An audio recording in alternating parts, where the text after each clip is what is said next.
Continua l'impegno dello IOV per la riduzione delle liste d'attesa. L'Istituto Oncologico del Veneto, con la sede di Padova e la distaccata di Castelfranco Veneto, ha mantenuto infatti nei primi mesi dell'anno l'obiettivo regionale del 95% di rispetto dei tempi di attesa.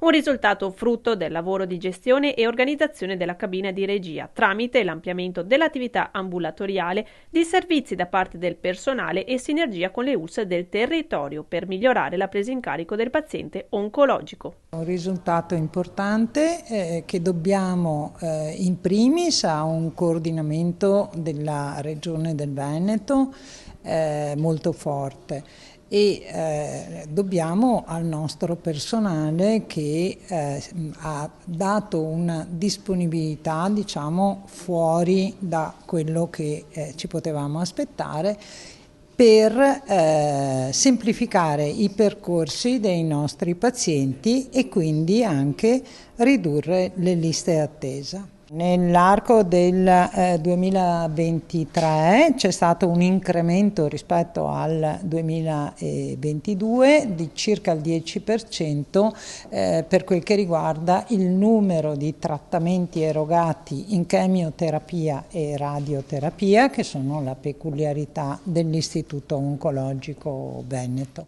A fronte del 14% in più rispetto al 2023 di attività ambulatoriali erogate nei primi 5 mesi del 2024 tra le sedi di Padova e Castelfranco Veneto, persiste però il problema della carenza di personale medico, specie in dermatologia, un settore chiave per gli screening e per il trattamento delle neoplasie primitive. Il problema della dermatologia, che ad oggi diciamo essere superata con la regione che ci ha autorizzato ad acquisire 4 dermatologi, era legato al fatto che erano di difficile ritrovamento sul territorio.